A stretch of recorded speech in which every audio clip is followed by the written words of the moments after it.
puts humanity back 165, 175, 180 million years ago, which science won't exactly agree with. So, yeah, but science is nothing more than the current state of involvement of the mind. That's all it right. is. Now, I find it odd that we have these discussions, and this discussion has happened through the millennia. It's been repeated many times amongst many souls, is that isn't it odd with our species that we can't remember our beginnings? And you would think that as a species, Yeah. that we would have the cognitive of mind to understand where we are in history, that we would write a history.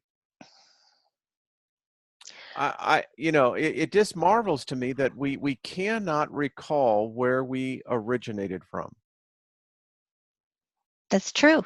That's true. And no matter what the society is, we have some ideas to what the primitive culture was, but in our case especially, we have remnants of cultures that apparently were far more advanced than we are, and yet we have no memory of them. Mm-mm. So, I mean, if that's the case, there may have been a mass extinction that basically sent us all back to single cells, and that could be why.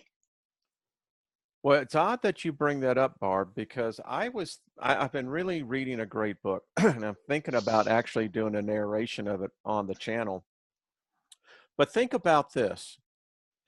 What if somewhere along the line, if the mind is ever existing, because I can't see how the spirit would express itself without the mind. Yeah, it has to have that. Yeah. Otherwise, you are nothing. Well, no, the spirit needs to have a physical form through which to touch into touch into the physical reality.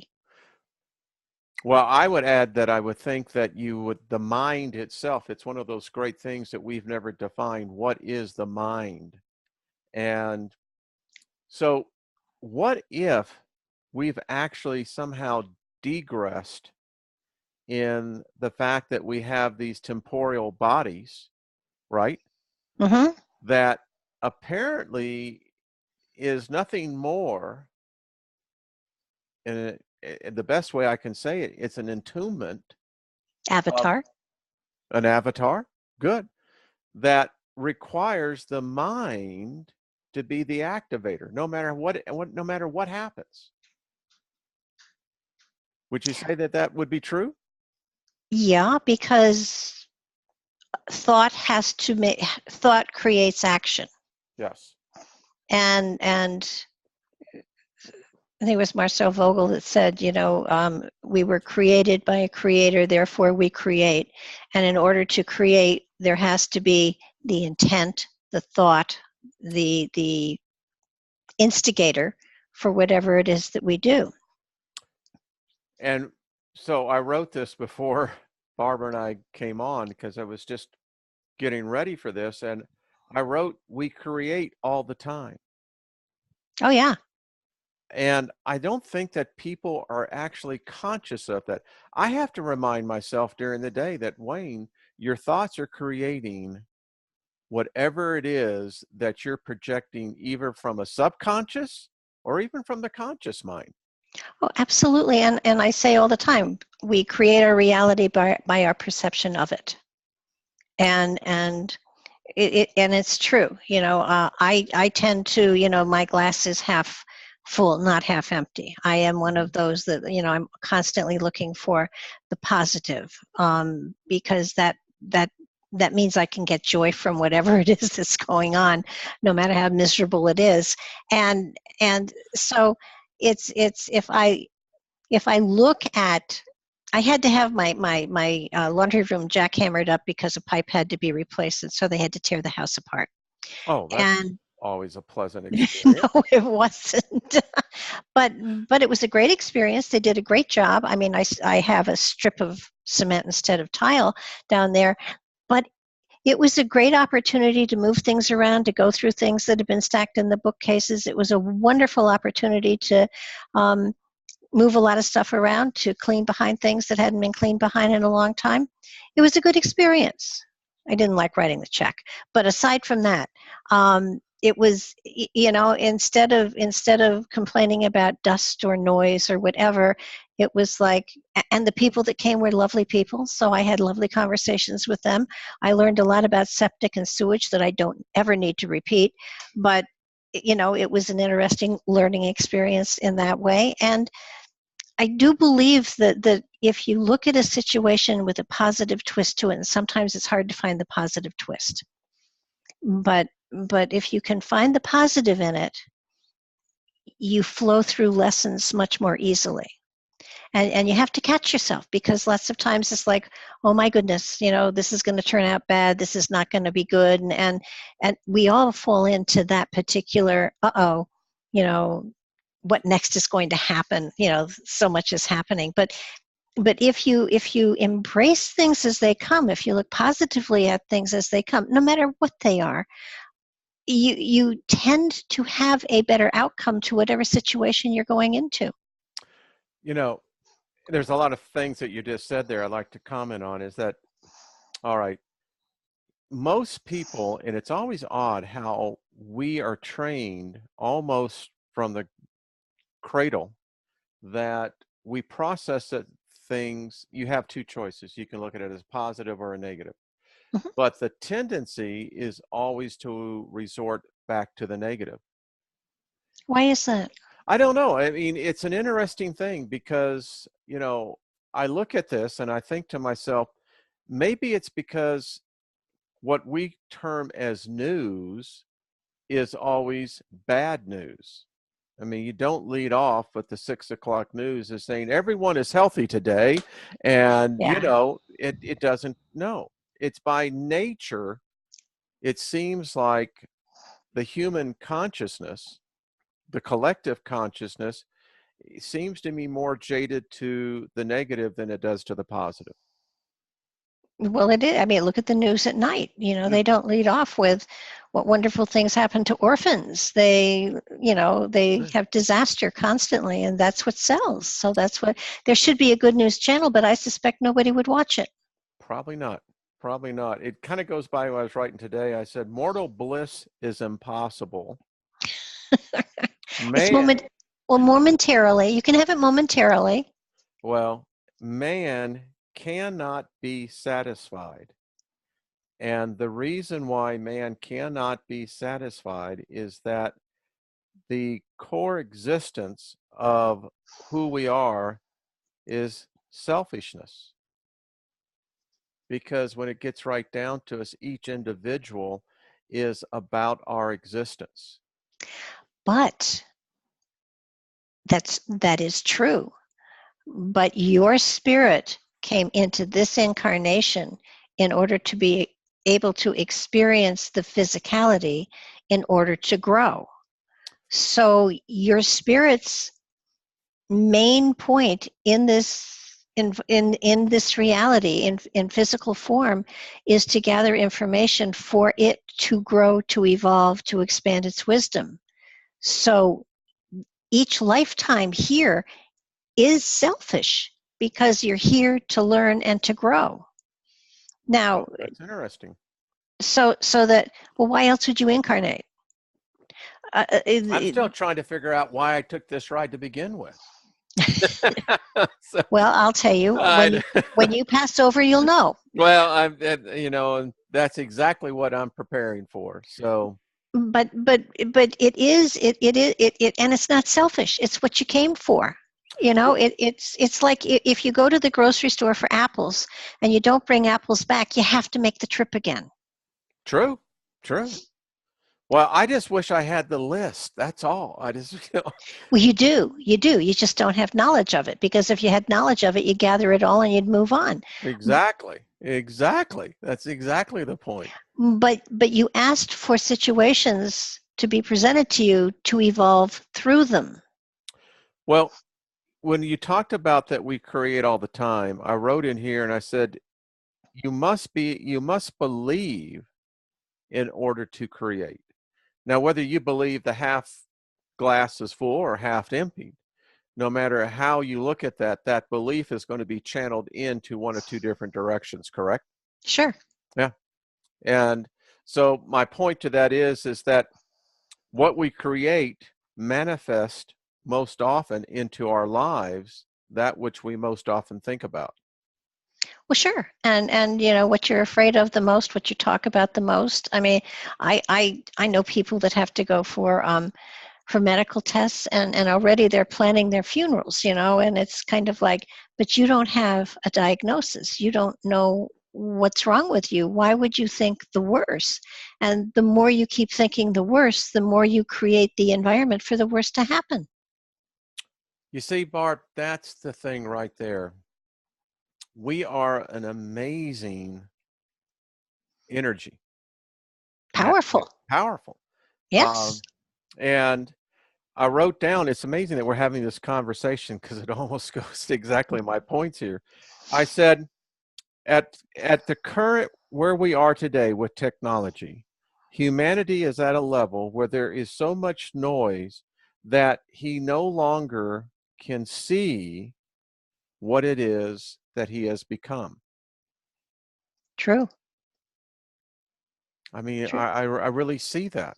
And there are people that are blindly going through life not realizing what they're doing and what they're creating for themselves. But a good example of how powerful our minds are, and I'm bringing up Marcel Vogel again because No, no, I think you should I talk a just, little bit more about what you discussed prior to coming on, because I think it was very interesting. well, well, let me do this first. Okay. He was an IBM executive who was the forerunner of the investigation of into whether plants could react to our thoughts.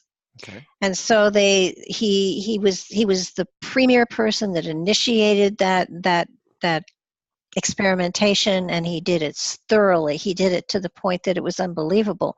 What was fabulous was he was trying to prove the power of the mind, and the power of the mind is instantaneous. So that he would burn a philodendron leaf. He used philodendron for some reason, and then all he had to do was to think about it, and there was a discernible reaction from the plant. Okay. And Yep. and he thought, well, this is interesting. So he tried like 80 feet away, sending the thought of burning the plant, and the plant reacted. He was able to send that thought 8,000 miles across the Atlantic, and instantaneously the plant reacted. Okay. Our minds, the power of our thoughts, are profound, They and are. we don't give them credit. We don't take into consideration what we're putting out there, what we're seeding our reality with.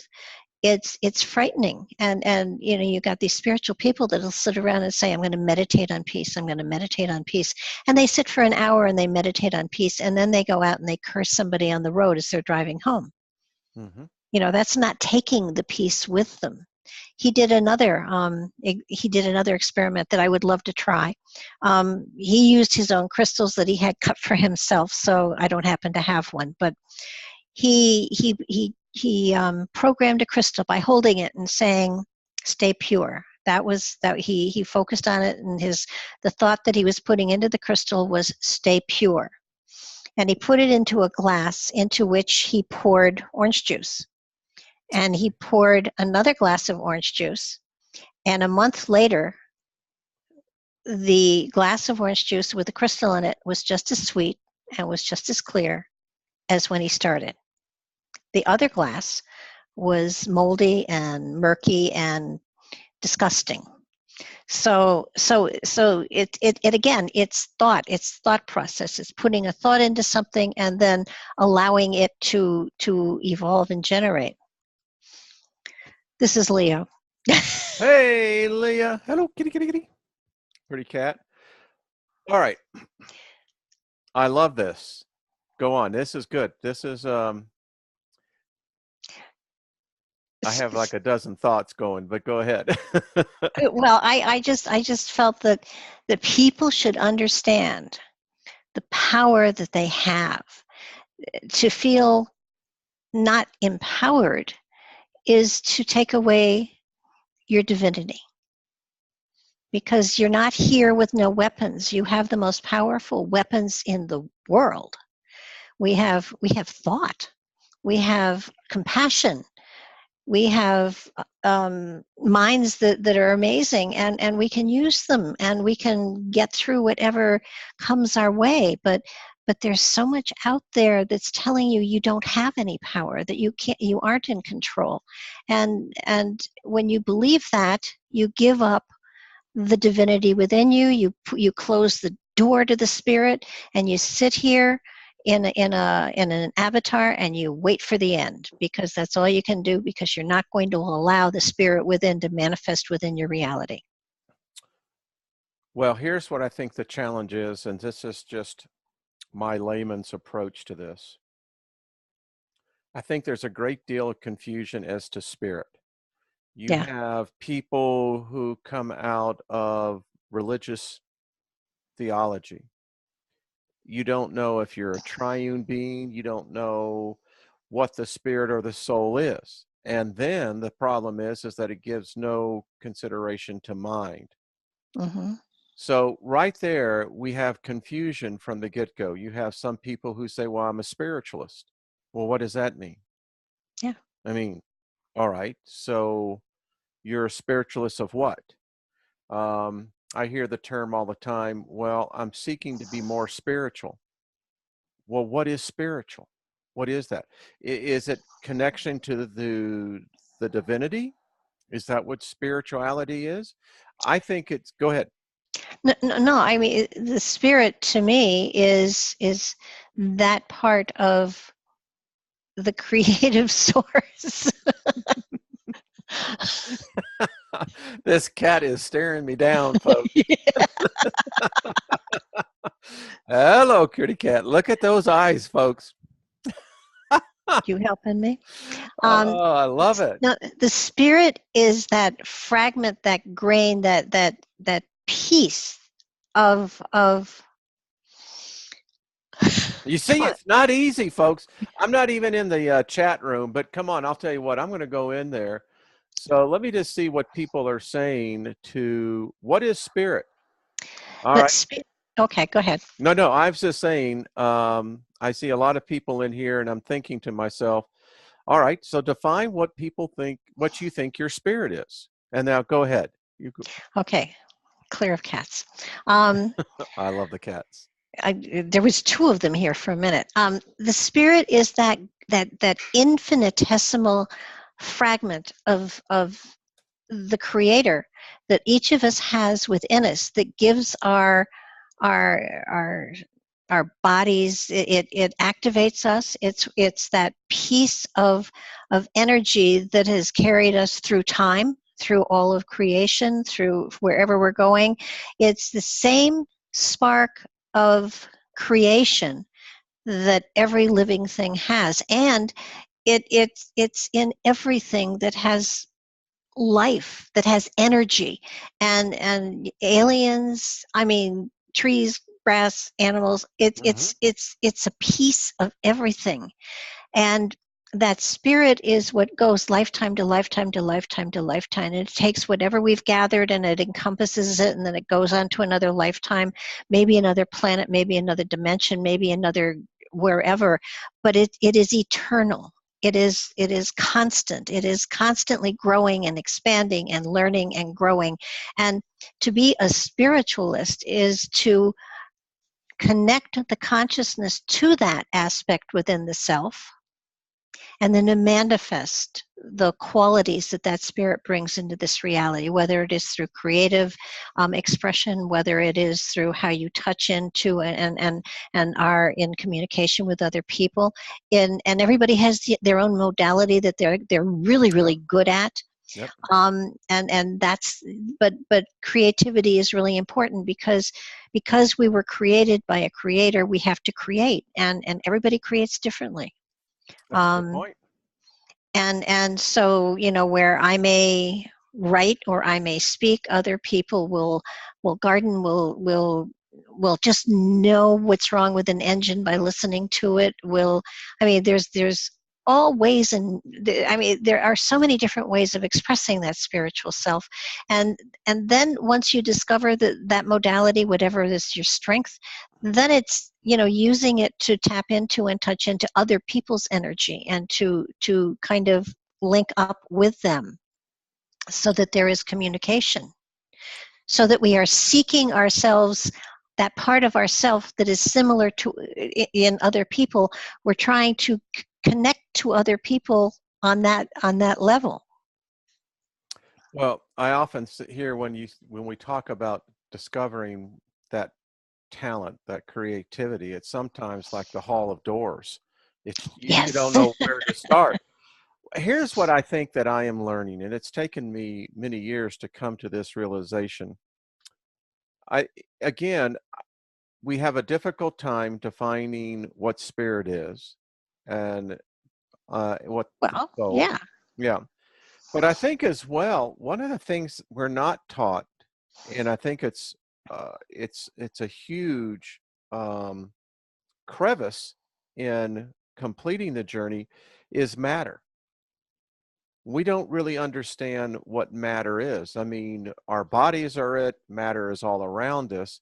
But going back to what you were talking about, spirit is in control of matter. We just don't see it that way. Well, well, the thing is, spirit is etheric. It has no shape. It has no form. It has no physicality. So that in order for it to manifest, it has to have an avatar like our bodies. And like we were talking about earlier, um, our spirit is the same image as that which created us. But that which created us did not have human form. You see, that's exactly the point. So have we basically stepped backwards in that process? If we are spirit, and I think that mind is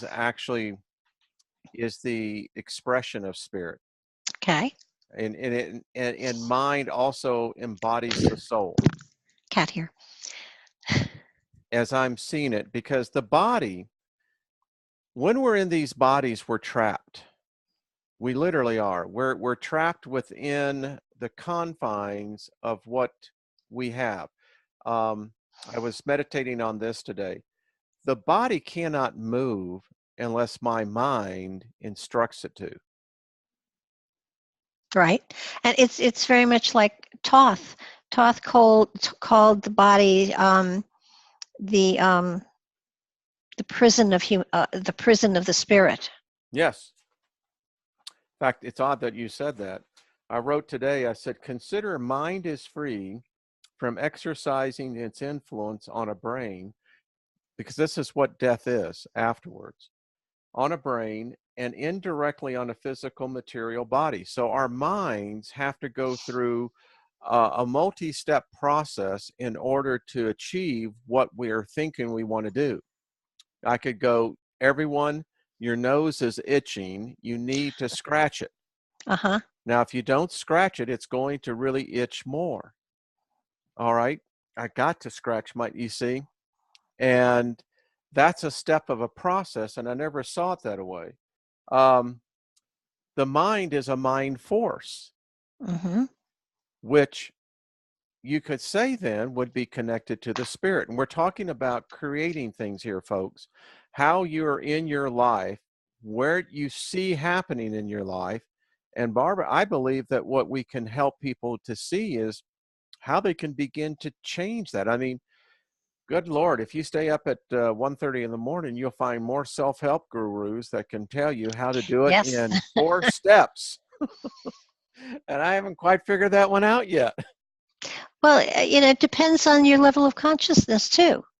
And so many people think I've taken this many classes, or I've meditated this long, or I'm this old and I should know all there is to know, and they don't realize that's knowing, having a philosophy, having a piece of paper saying you've achieved a course is not spiritual. It's a philosophy. It's it's worthless unless you are practicing it. If you are practicing it, if you have embraced it, if it is a part of your reality, then you've got it. But how many people do you know that can quote you chapter and verse of the Bible, Oh, and no, yet you. and yet they are not at all spiritual? They are out for No. all the money they can gather. They're the snake oil salesmen. They can chapter and verse you right up the wazoo. Hmm. But when it comes to their lives are avarice. They're obnoxious, and in many cases, they are conditional on who they give their wisdom to. Pay me and I'll talk to you, or I'll give you this, or I'll do that. That's why I kind of back away from even readings, because frankly, whatever I have to share, I'd rather give it away. Sure. Yeah. So How do we eh, define wisdom, Barb? It's very odd, when, Proverbs, the first, says, the beginning of wisdom is to seek wisdom. yes. And yeah, I always like those things. So you have to think about it. Well, the beginning of wisdom is to seek wisdom. I'm trying to think out what wisdom is, and you're telling me I'm already on the wisdom path. Yes. Yeah. Well, and the thing is that if you know that you have a deficiency and you're seeking to fill it, then you know where you're going. Then you know what you're Yeah. doing. But if you're looking for someone to teach you and then to give you a certificate saying you've achieved this, then you're in trouble. Because So probably, is wisdom truth, or is truth wisdom? well, I think sometimes wisdom is both. Mm. Wisdom is a knowingness. And if you have a knowingness the minute you think you know it all, then you know nothing. Yeah, you see, it's it really is a discipline, it really is. It's one that um and I don't know if it's just our nature, but so often I think it's so easy for us just to slip back into neutral, you know, Oh and yeah. just go with the flow. I mean, Yeah. I've got 2 master's degrees. I've got, you know, college. I've been ordained. I teach all the time, and I would say that most of the wisdom that I have, honestly, I've learned because I felt a need to seek it out and find it for myself. Yeah. And it isn't just the finding of it. It's my you can be a prophet or a parrot thing. Yes. I mean, you can memorize it and then spit it back at people, and that makes you a parrot. Or you can take the information in, make it your own, and then live it, and then you become the prophet. And it's frankly, I don't have a good enough memory to be a parrot, so I'll go for the prophet part. Well, actually, I want to read this, folks. This is out of Barb's book right here. Let me see. There we go. Boo-ba-doo-doo. I love this. For those of us in the spiritual fields and seeking enlightenment and wisdom, there are at least two distinct pathways we can take. We can either be a parrot or a prophet. We read, we seek, we take classes, we study philosophy, but it's what we do with it, with all that information, that determines what role we play. There are many who pride themselves in all they have read and are able to quote chapter and verse of many ancient texts and the wisdom of philosophers long since blended into light. These are the parrots, one who just repeat what others have learned and shared. Usually there is no independent thought, just rote memory and the ability to bring forth someone else's wisdoms. Then there are the prophets, those who do all of the above, but instead of quoting ancient wisdoms, they incorporate those wisdoms into their experiences of their current time frame. They blend the new with the old and bring forth an evolved version that speaks to the current time. These prophets build on the foundations laid down by past generations and evolve truth and wisdom, adding their own to greatly enrich and expand into the future. Parrot is easy, while profits require that you put independent thought and inspiration into your philosophies. So which are you? That's just, you know, when I read that, I just said, wow, that's profound. And it was short. Well, you know, sometimes the most revealing epiphanies come in one words. It's true. And so many people, will buy 12 volumes to get one sentence. Yeah, yeah. It's the and I know I digress here, folks, but in the movie True Romance, and if you've never seen it, don't go see it. But in the movie, Dennis Hopper's in it, Christopher Walken's, and they got this scene, and Christopher Walken looks at Dennis and he says, "You're talking a lot, but you're saying nothing." Isn't that true? Oh, I'll tell you, do you know what the word for that is? What is that? Blatherskite. Blatherskite.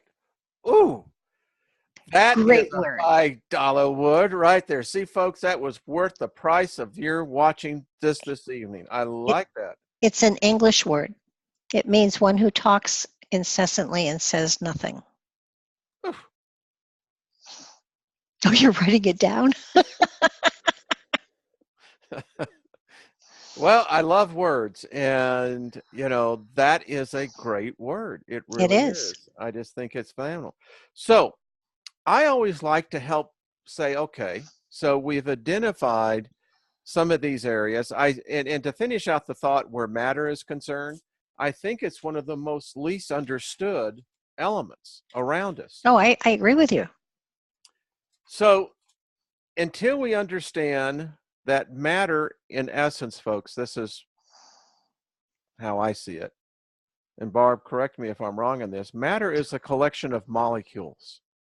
Yep. And what's amazing about these molecules is that they are stationary energy until friction takes place. And friction is attraction. Mm-hmm. Otherwise, if we didn't have the cohesion of matter, of molecules, Barb, we wouldn't be here. That's true. So that helps me. And it's always that thing that I think everyone saw in the movie The Matrix. Can you bend the spoon? Remember that scene? Yes. Yes. The trick is not to bend the spoon, but to become the spoon. It's what you were saying, right? Yep. Okay. So that's how I see that if we can understand what our spirit is, and I still think about it. I still think about what the journey is going to be once I lay down this body. I have a feeling it's going to be phenomenal.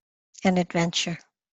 I mean, I really do. I don't know. I can't testify to that because, Barb, I haven't talked to anyone on the other side. But that's what I got a sense inside of me. Well, I talk to those that are still in the green room. Explain that. Explain that. And this is my definition. I'm not sure that this is what actually happens. But in my experience as a medium, when we cross over, we basically are in the spiritualists call it Summerland, and it's a place where you really you're there to dissipate. You're there to let go of the humanity, the physical dregs. When you pass over, you take some of that stuff with you, and so it takes a while for your spirit to sort of clear it all, and for you to become pure spirit again. So I am usually able to tap into people right after they pass over to see what they're doing, where they are, what's going on with them.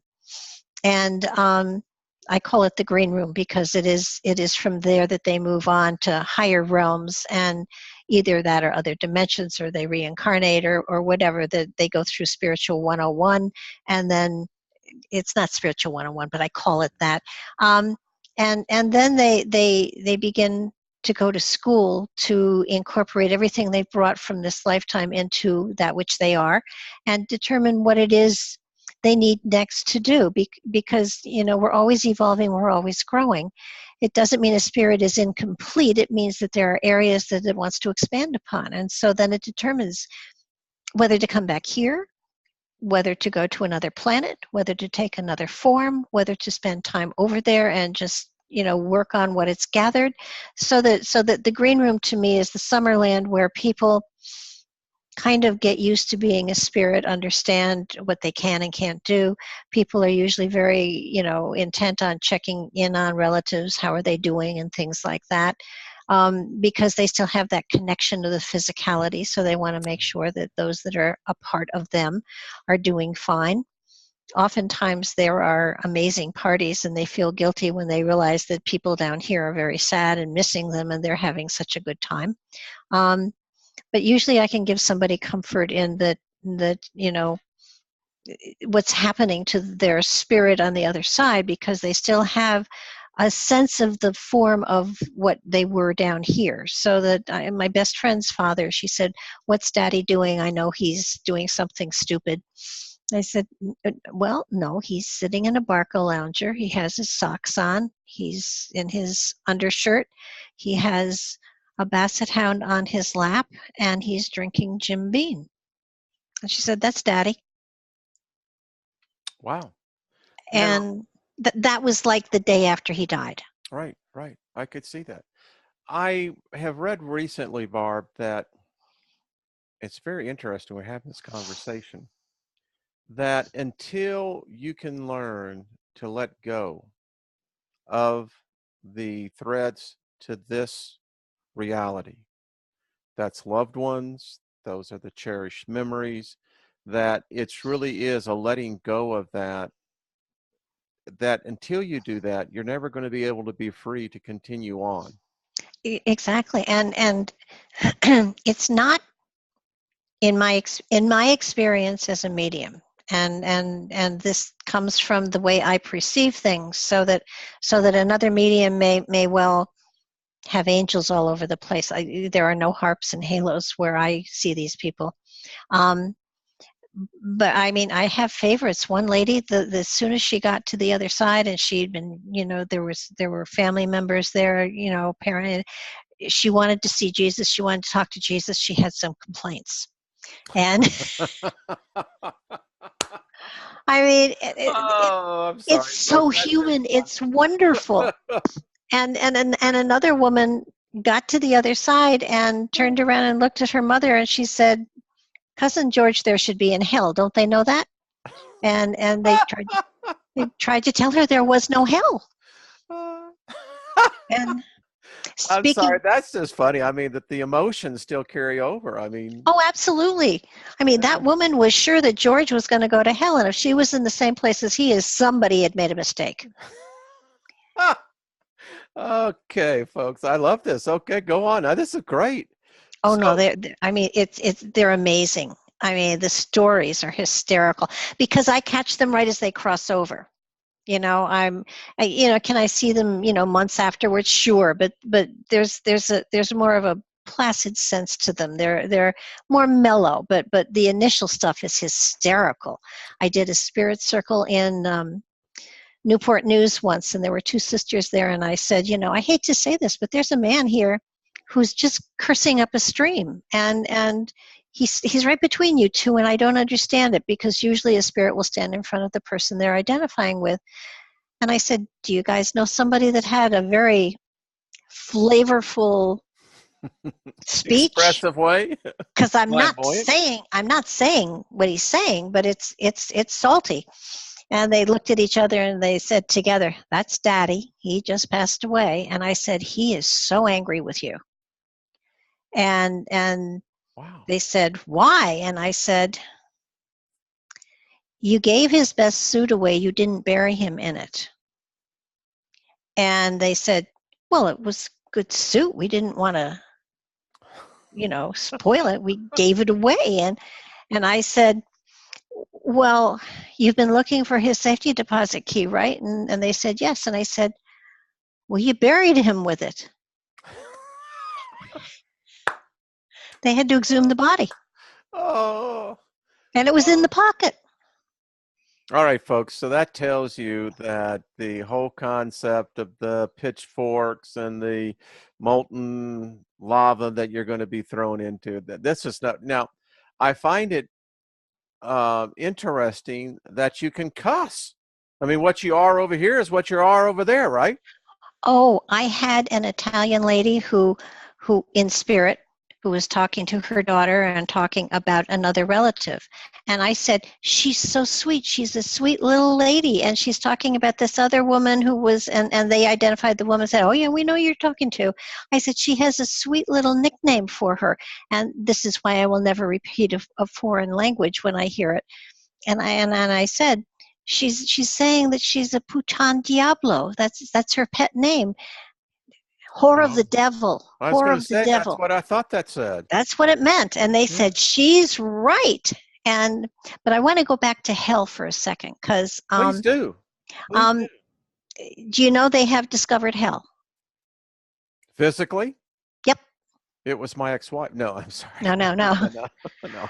Outside the gates of the city, they were doing it where outside the gates of the city where Jesus was crucified, um, was a sign, and it said, it was, how Hollywood this way, Boston this way, pointing Mm-hmm. signs. It was one of those kind of signs, and it had Gehenna on it, Mm-hmm. and Gehenna means the dump, Right, right.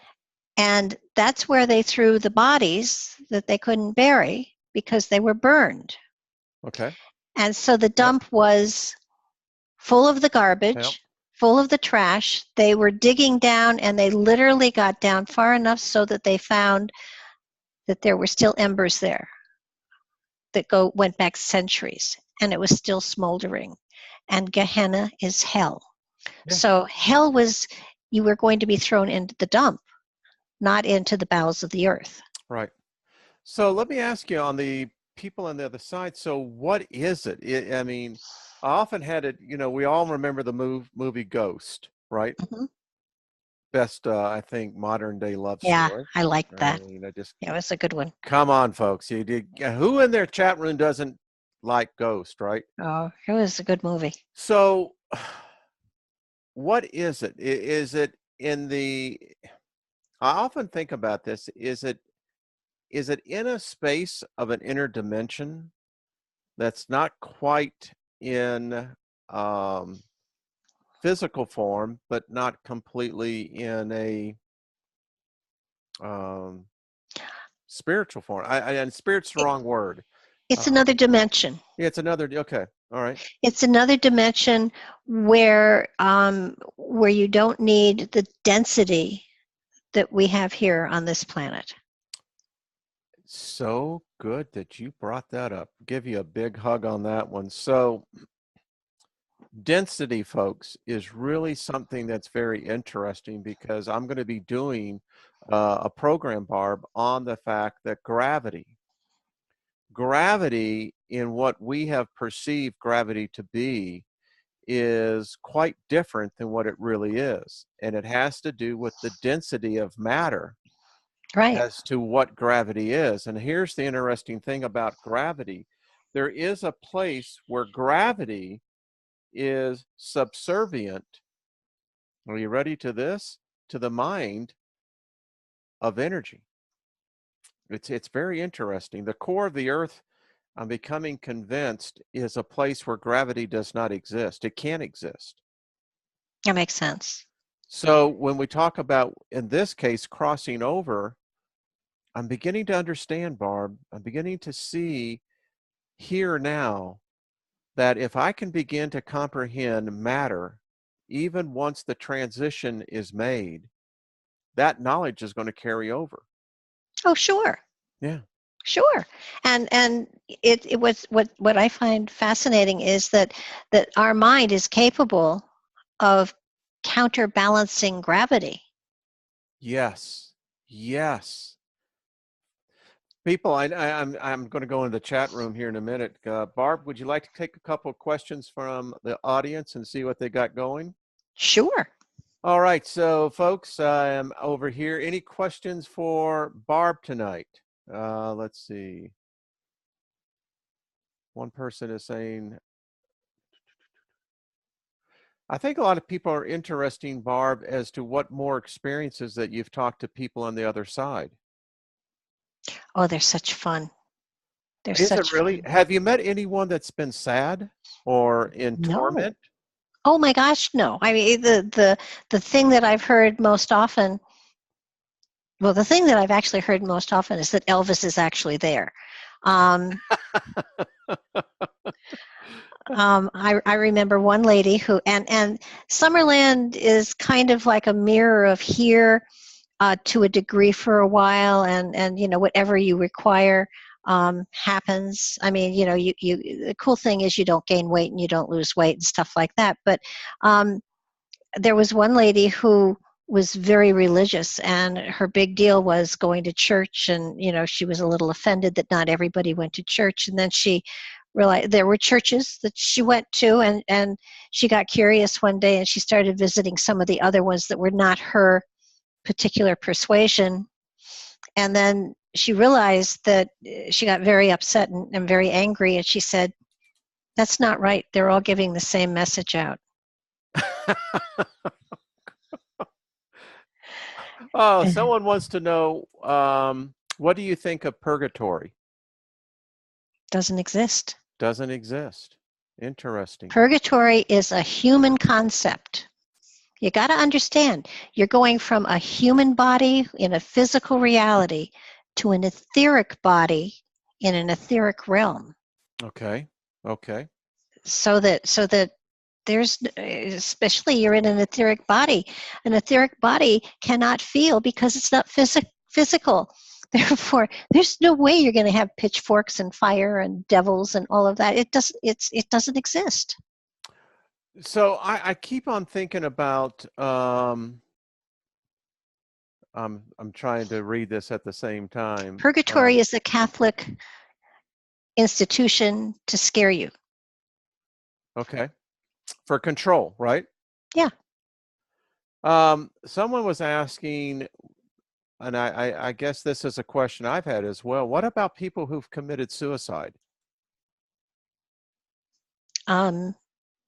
They usually get sent right back. Okay. So it's In my experience, suicides are basically turned around and put back into a baby okay. that will have the same experiences to be able to embrace them and deal with them because they were here to experience whatever it was they had, and they chose to try to get the easy way out. And it's not the easy way out. You come back and you do it again. Yeah, so Jen is saying that she had a friend that almost committed suicide and he saw purgatory. And I'll answer this one, and then Barb, you too. I think my thought is this, is that you project what you see yourself into, right? Mm-hmm. Yeah, that's what I kind of think as well, is that it's an expression, as a man thinketh, so he is. And I think that, Well, it's you're you know that old adage that we can only describe things from our own frame of reference. yes, yes, You're trying to put you're trying to understand a reality that you have no concept of, at least now. You're thinking in human terms, you're thinking in humanoid terms, actually, so that you've been told that there will be pain, there will be suffering, your guts are going to be ripped out, you're going to be sad, all sorts of awful things. But it's just your spirit that goes on. And your spirit is etheric and has no form. It can't feel unless it's in a physical form. So, it's always been a surprise. Exactly? So how does the spirit feel? Exactly. How are you going to feel this?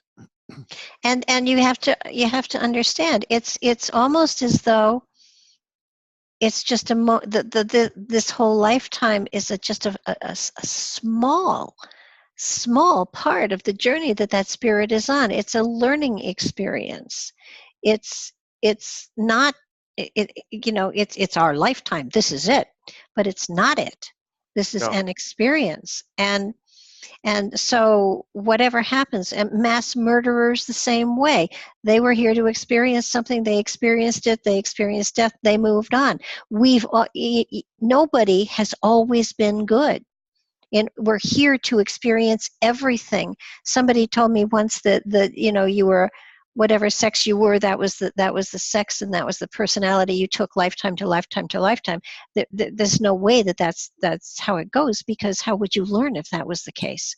And so you are male, you are female, you are hermaphrodite, you are a trisexual or whatever, but you've been everything, and you've murdered, you've been the prostitute and the priest, you've been all sides of the coin.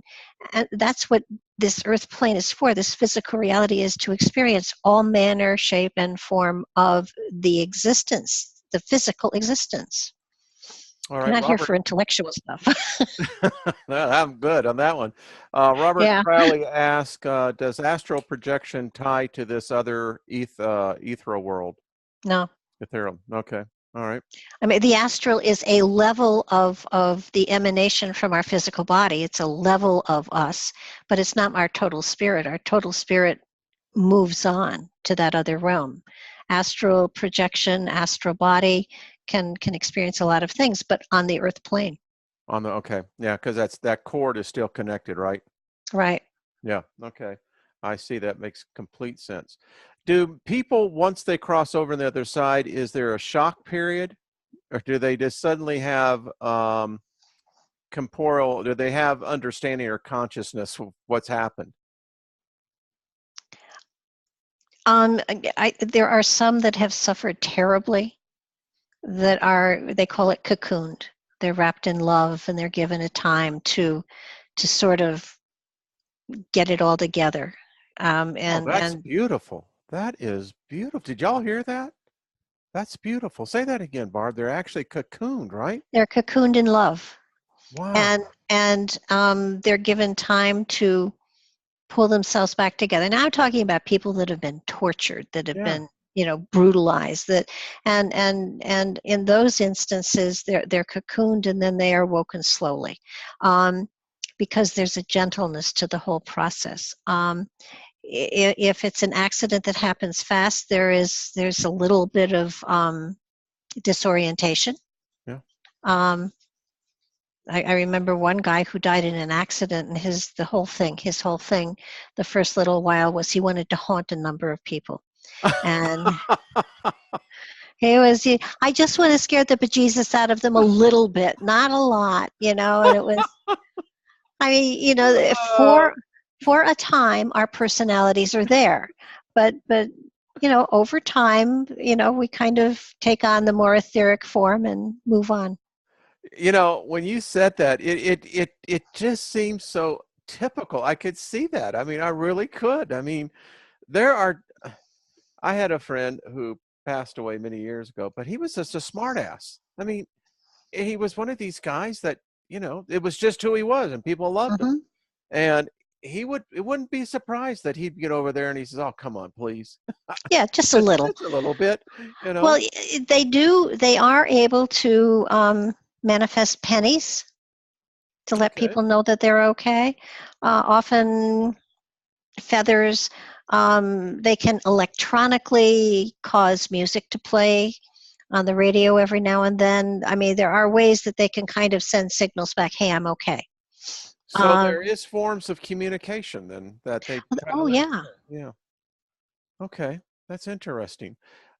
Any particular story that comes to mind? Because I think it's so fascinating for me is that it seems like it's a very busy place. I at one time saw in a spirit, in a vision, that it's like this highway up there. I mean, it's nonstop. Oh, yeah. Yeah. But there's lots of room. It's not crowded. That's what I heard. I've never experienced, a log jam or a, I've never experienced crowdedness at all. There seems to be room for everybody to have plenty of space to do whatever they need to do, and then as they lose their density and become, I have a woman who's come to me for like 20 years wanting to know what her husband was doing, and I mean, for a long time I was able to tell her exactly what was going on and give her messages from him, and then he became it had been so long that he'd been over there that he was literally studying for new experiences, so that it was kind of like it was time for her to move on and it was time for him to move on as well. So, and she was very worried, will he be there when I pass? And I said, of course he'll be there when you pass. There's no, of course. But he was moving on, and they do that. They lose enough of their density so that they understand, so that as they lose the humanity part, the spiritual reality expands and they understand the journey that they're on. Wow. So help me out here, Barb. One of the things that I think about is that we're very much aware of this time in history. And Hmm. I was born, like you, we were born right at the end of World War II. Yeah. We saw the evolution of America. That's what it's become. So, and I'm actually looking forward to the fact of passing over. It's to me, it's becoming more of, I can't wait till I get there, this type of thing. I Hmm. got work I have to do here, but inside these things are getting settled. So here's my question. How could I ever relate to someone that was 1,000 years ago in life? Or how could someone 1,000 years from now relate to me? Is it the fact that when we finally get to that place where we let go of that final, what I heard, it's like the thread of a silk of a spider. That Hmm. once you let go of it, you are free to begin to go out. Is that what happens? That it's not an issue then of time to the individual? I mean, I'm sure I'll get the answer when I get over there, but Well, it's very much like, you hear people say, I channel Saint Michael and I channel Saint whoever, yeah, or I yeah. channel master this or master that. They aren't individuals, they're levels of consciousness. They're available for anybody to tap into. It's like this huge data bank that's got the memories, right? Yeah, The energy. Okay. yeah. Yeah, I could see that. It's an energetic. So, I mean, could you talk to Einstein? Sure. Could you talk to Aristotle? Could you talk to Plato? I mean, there are a couple of guys that I would like to talk to, kind of like, what was the real story of Atlantis? Where did you really get it? Were you drunk one night and this was something you guys sat around and created, or did it really exist?